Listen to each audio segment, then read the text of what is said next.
Matt Dillahunty asks for one thing: actual evidence for God.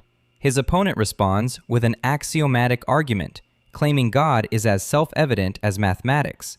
Matt quickly challenges the logic, demands clear premises, and exposes the difference between assuming a claim and proving it. Don't forget to like the video and subscribe to the channel. Let's get into it. I'm wondering if we could agree that it's not up to anybody to prove that there isn't a God, that until such time as there's a good justification, belief in a God isn't warranted. It's not like you're justified in believing in God until I prove it wrong. Nobody's justified in believing anything, including a God proposition, until they have a good argument for it and evidence. And I'm willing to allow that to be the grounds for discussion, religious discussion and inquiry into the subject of God's existence in the context of this discussion. So I think that that's a good place for us to begin. So how do we start? How do we begin? Like you say you have one argument. I'm sure you have many, and I'm sure you have lots of reasons, but you had one in particular. I have no idea why it wasn't presented in the opening, but I'm happy for you to present it now so that we can discuss it. Sure. Well, I think that one of the very strong arguments for the existence of God is something that I refer to as the axiomatic argument for God's existence.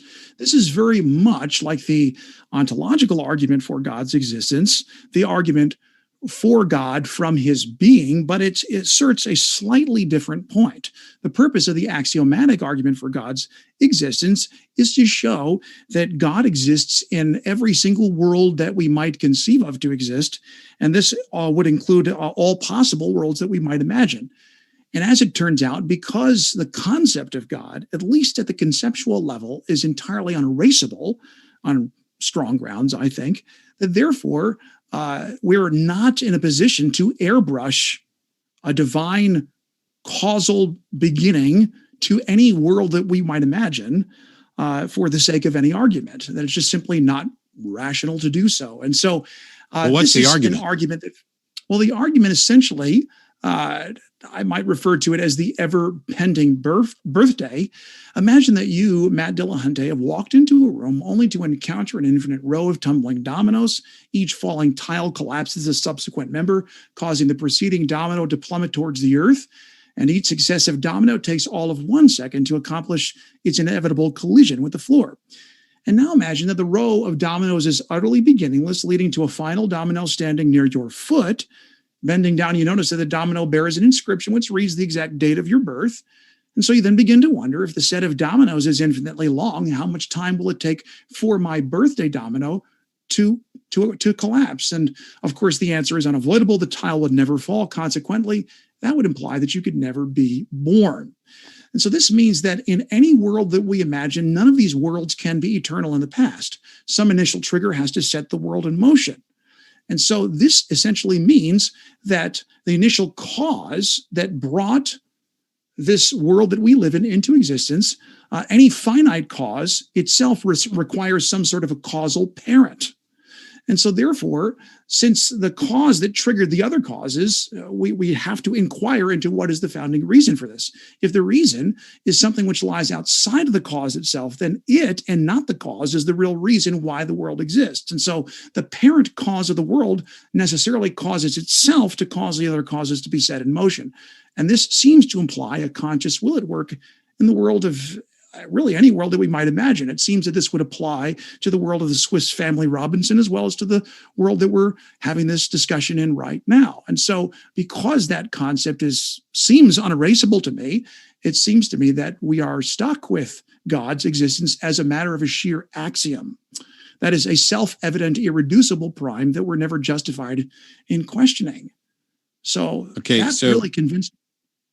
So you started by saying this was a version of the ontological argument, and I don't care what category we put it in, but everything about it, for me, reads as a first cause argument and not an ontological argument. That it has nothing to do with necessarily the characteristics of a God, but instead a fictional, one-directionally infinite timeline. So first of all, to the extent that we know and understand time and causality, it seems to be contained within the universe that we inhabit, and that universe, by the best physics and cosmology that I'm aware of, began somewhere around 13.7 billion years ago, and that time began with that. So talking about time prior to this is already nonsensical. And so if you were to talk about something that stretched infinitely into the past, granted, Carl Sagan pointed out that he had an objection when somebody said, if we don't stop at some point, stop asking what came before this, then we might never stop. And Carl Sagan famously was like, well, then why stop? But the thing is, this That's set the of argument of infinitism. Well, the thing is that same infinitism exists in the Zeno's arrow paradox, which you don't have to start with my birthday and try and go back forever. All you have to do is say that 1 minute before I was born, there's an infinite amount of time in between that time and now that you would have to cross. And you would have to, in order to cross the first half a second, you'd have to cross the first quarter of a second, you'd have to cross the first eighth of a second, the 16th, and this goes on, that there's an infinity between these. And here's the problem, is that every time we're trying, I understand that some mathematicians will talk about different types of infinities and infinities they can use, but generally speaking, infinity is not a quantity. It is a concept for a lack of a quantity. So when you try to construct this thing and say, well, if that line of dominoes went on forever into the past, which I don't even know how that's remotely possible, because the best of science doesn't say that the past is infinite. I would agree, it's not. Just that we are one directionally infinite into the future from the instant of the beginning. But if what you're arguing is true, is God eternal?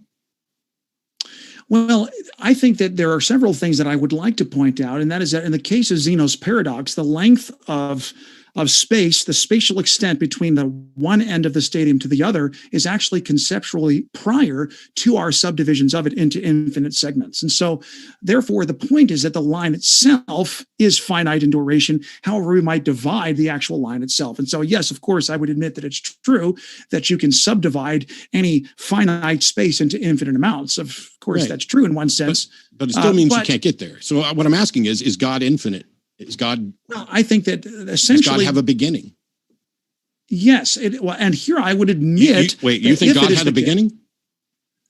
Well, I think that what I'm saying is that I would admit that if it is the case that God himself has persisted through an infinite sequence of temporal events, that God himself falls on the same sword, so to speak, as the universe does, or any world that we might imagine. But I don't think that that's the argument necessarily. I think that the way that Christians typically think of God is existing in a sort of a temporal now. If we could imagine God's thoughts being brought down into a room that you and I are standing in, what we discover is that those thoughts could not be arranged in a chronological sequence. And that's because all of God's thoughts exist to him in a present eternal now. And so God does not experience a temporal sequence of events in himself. Therefore, the problem disappears in the case of a first cause. And so I think that that's a pretty good response to the questions that you raised. Well, I mean, the question I asked is, does God have a beginning? And you seem to say yes. No, I'm not saying that God has a beginning. That's what confused me, because you went on this thing after I asked it, because does God have a beginning? So the fact that Christians, I'm not saying that. Sorry if it drew that impression. Well, I mean, you literally said yes, but I think you were thinking about something else, which is why I wanted to clarify it. So the fact that Christians have a particular notion of God existing outside of time, as if our timeline is just a function within God, that's cool. I don't know how you'd prove it. And when you talk about God in the sense that God must exist in all possible worlds, I don't know how you prove that either, because so far I asked a couple times. Okay. I'm waiting for the actual, does your argument have premises and conclusion? Because I have yet to hear that, and I was want to write it down so I address your argument accurately. So what is it? Sure. Well, I would say that the proof that this is true is the fact that it's axiomatic. Watch what he slipped in. The whole domino setup is supposed to force us to accept a first cause. Fine, whatever, granted for a second. But then he pivots to, and this seems to imply a conscious will, and nobody flags it. Why does a first cause need to be conscious? A rock at the top of a hill causes an avalanche without wanting to. The dominoes in his own example fall without intending anything. He built an argument for uncaused causation and then upgraded it to a mind, because that's the only version that gets him to God. Matt's Zeno counter is doing the real work here.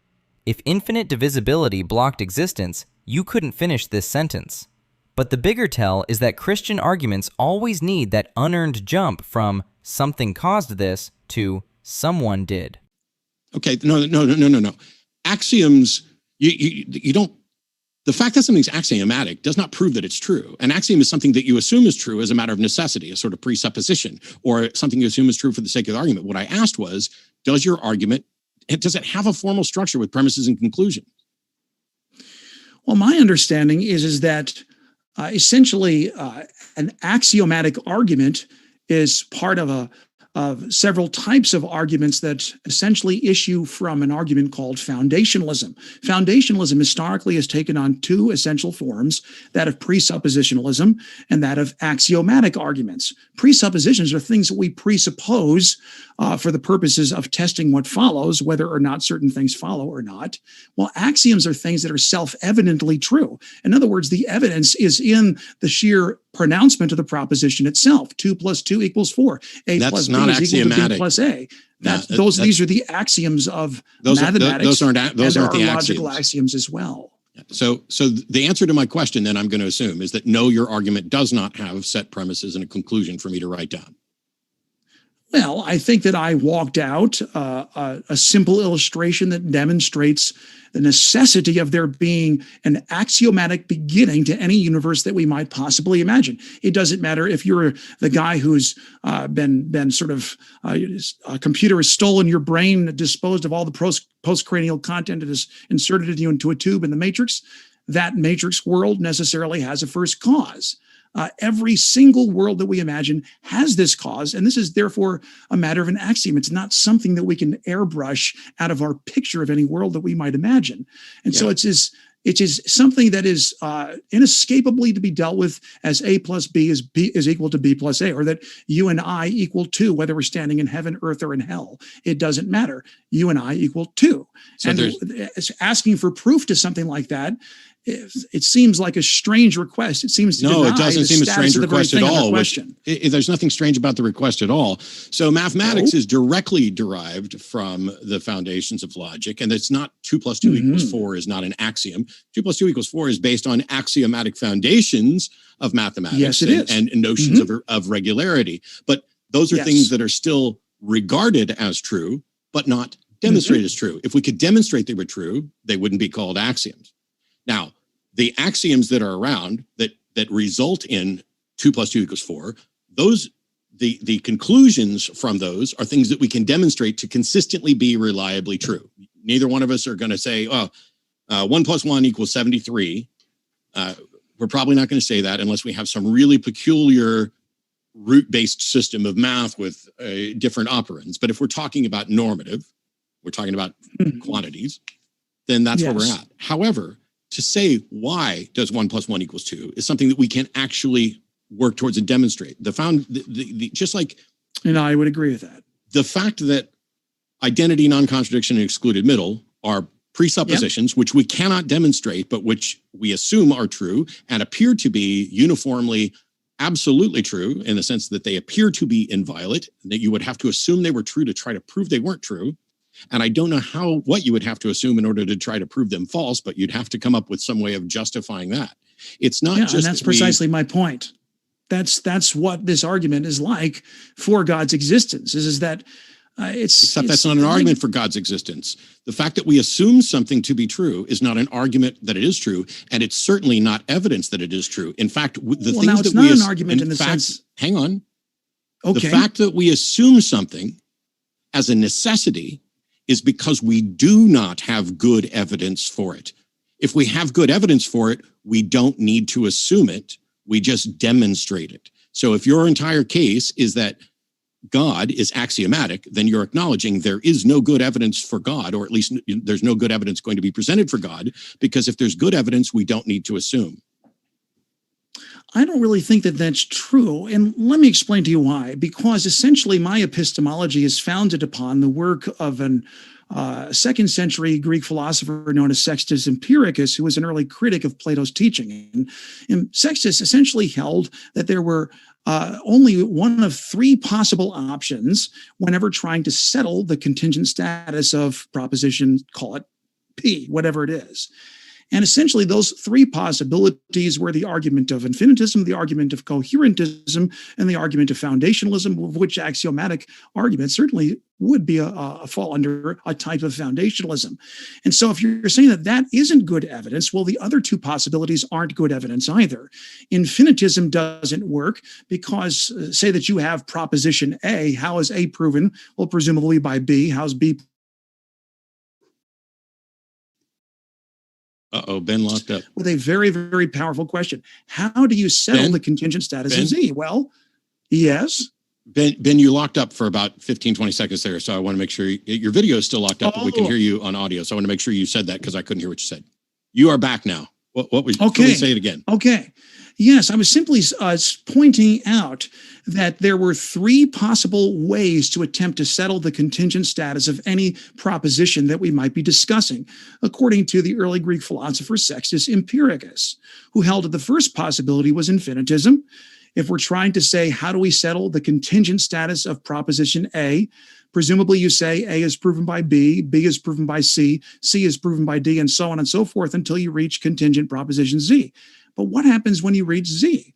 How do you settle the contingent status of Z? Well, the infinitist argument essentially says that you prove Z on the basis of contingent proposition A1. And A1 is proven by B1, B1 is proven by C1, and so on and so forth until you reach Z1. But now you've got the same problem. And it goes back and basically onwards and onwards forever. That doesn't seem to prove anything. And so if you don't like door number one, where do you go? Sextus Empiricus said you go to door number two, and that's the argument of coherentism. Coherentism essentially says that we should have perhaps decided to do something different when we reached contingent proposition C. In other words, when we reach Z, we probably should have said something like, well, Z is proven by Y. But how's that different from saying that Z is proven by A? And that raises the question of whether or not circular reasoning is valid. This is often where scientific discussion goes. If we wish to say, well, how do you know that's true to a scientist? The scientist just simply takes the warrant for the proof and tosses it back to some previous member of the set. Well, at least all the proofs are coherent with one another, and that forms a better resolution to our original inquiry into A than the idea that nothing can be proven, which is where infinitism leads you. So if neither of these two options works, well, then you've always got door number three, and that's the argument of foundationalism. Foundationalism essentially says that Z could have proven by just simply saying, well, Z is settled. Now, there are two historic forms that foundationalism has essentially taken.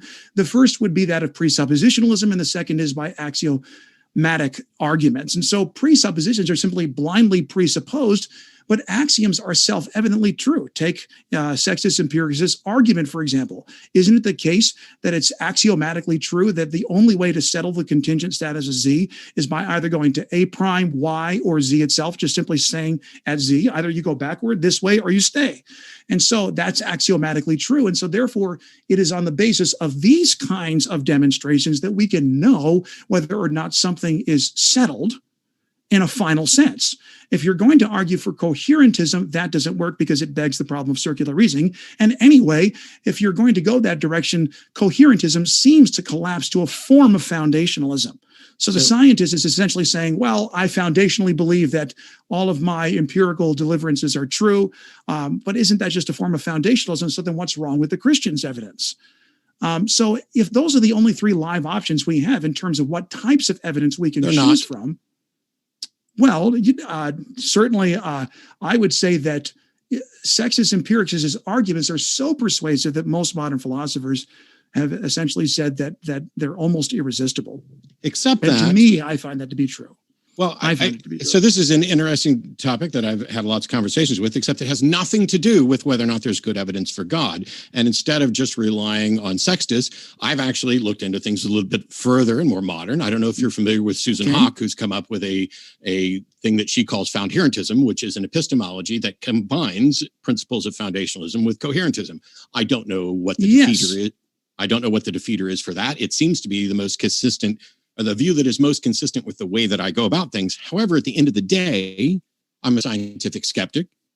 And what I want is evidence. I don't want somebody to tell me God is axiomatic, because clearly, like if I were to tell you no God, the notion that God exists is axiomatic, you would reject that.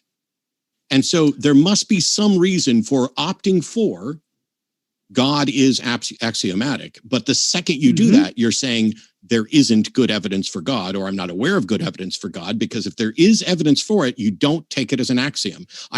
There's evidence for DNA testing. I don't have to take it as axiomatic that DNA testing works. It is evidence-based. And if in fact there is a God, I'll have questions about God. Does the God that you're advocating, can that God act within the material world in a way that is detectable? Matt asked such a simple question that the guy immediately ran into a whole philosophy lecture to dodge it. Just give me your premises and your conclusion. That's all. Instead, we got ancient Greeks, 3 types of foundationalism, and a full tour of epistemology. A real axiom is something your brain cannot work without. Try believing something can be true and false at the same time. You cannot even finish the thought. But billions of people live full lives, do science, build things, raise kids, without ever needing God in the picture. That is the test he keeps failing. If you can take the belief away and the world keeps running the same, it was never a foundation. It was just a belief he loves, dressed up in big words to make it sound untouchable. And that's why I love the question Matt just asked him. Can this God actually do something we can detect in the real world? Let's see what he says. I think so. I don't see why not. He's God. I don't see why not either. But if God is detectable, then you don't need an axiom. What you need is evidence. So yes, what is something that God can do that we can empirically verify? Yeah, I would say that miracles would be an example of this, but getting back to the argument for God's existence, I think that you can easily force any sign, wonder, or miracle that you see into an infinite regress of proofs. No reason not to. You've got that option, or you can just simply try to argue from some other presupposed basis of coherentism. It'd be really great if you didn't spend nearly so much time trying to anticipate what my objection is going to be and just have the discussion. Okay, your entire opening was an anticipation of what you thought a religious skeptic was going to say. It literally had nothing to do with my position or this debate at all. And now I'm asking, can God do something in reality that is detectable? And you say, yes, miracles. But before I can even start to talk about this, you're immediately anticipating what objections are going to be. Please identify some miracle that we can reasonably attribute to a God. Well, you're asking for a miracle that you and I can reasonably attribute to God. I'm assuming that you want a miracle that happens right in front of us. I'd love for you to give any example of any miracle, because I hear lots of claims about miracles. I have yet to hear about any miracle that has actually been verified. And has actually been verified. Yeah. Well, I think that the arguments for the resurrection of Jesus are fairly stable. The resurrection of Jesus hasn't been verified. That depends on what you are demanding as a reasonable grounds for verification. And I think that essentially the problem that I see is that in many cases, and I don't know if this is the case with you, so I won't suppose on the front end that this is the way that you see things. But many atheists and skeptics seem to suggest that that all these arguments from history, historical arguments, are based on induction. I promise. Not deduction.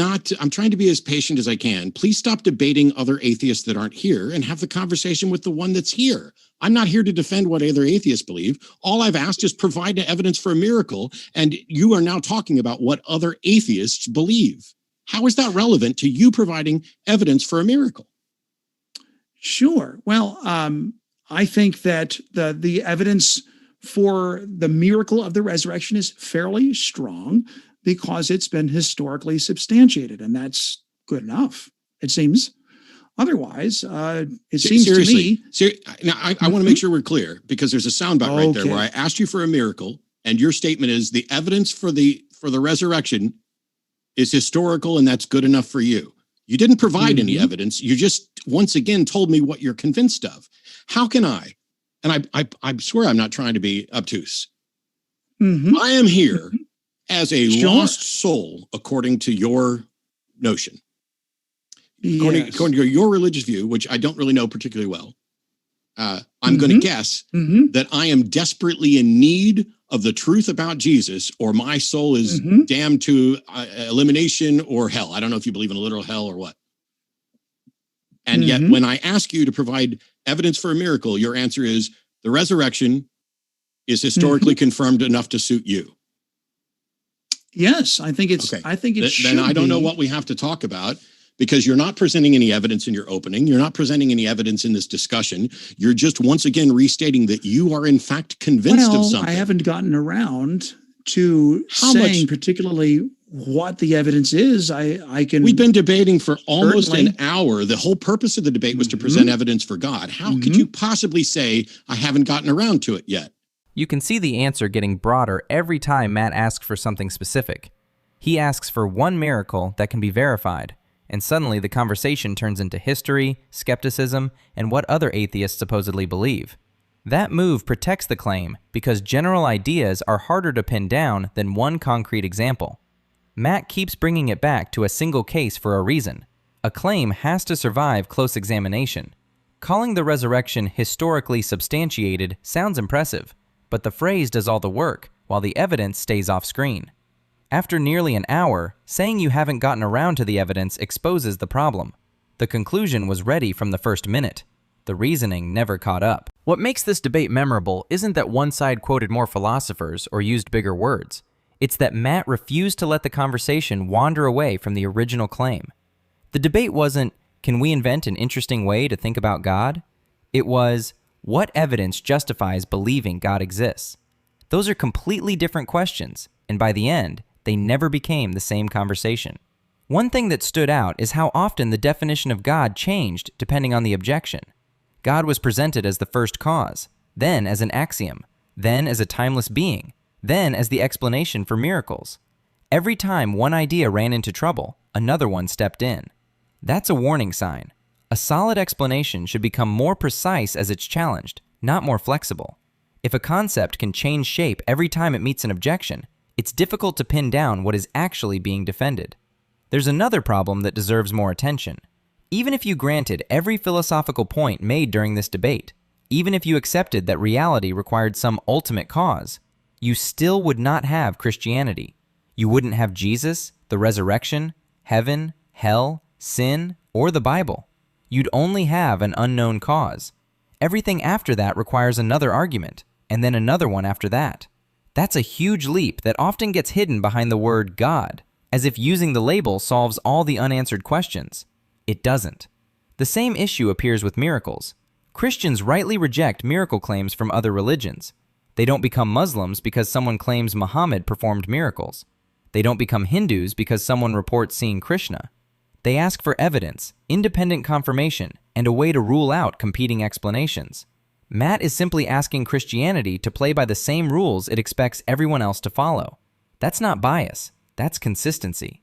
This debate also highlights a common misconception about skepticism. Skeptics are often accused of demanding impossible levels of proof, but Matt never asked for certainty. He asked for enough evidence to justify belief. That's the same standard we use everywhere else. If someone claims they've discovered a new species, a new planet, or a revolutionary medical treatment, we expect data that others can examine. We don't accept the claim because it sounds elegant or because it fits into a larger philosophical system. Ultimately, this debate wasn't lost because Christianity ran out of philosophical ideas. It struggled because those ideas never bridged the distance between speculation and demonstration. Philosophy can suggest possibilities. It cannot, by itself, establish facts about reality. If the claim is that a God exists, acts in the world, performs miracles, and raised Jesus from the dead, then those claims need evidence that survives the same scrutiny we apply to every other extraordinary claim.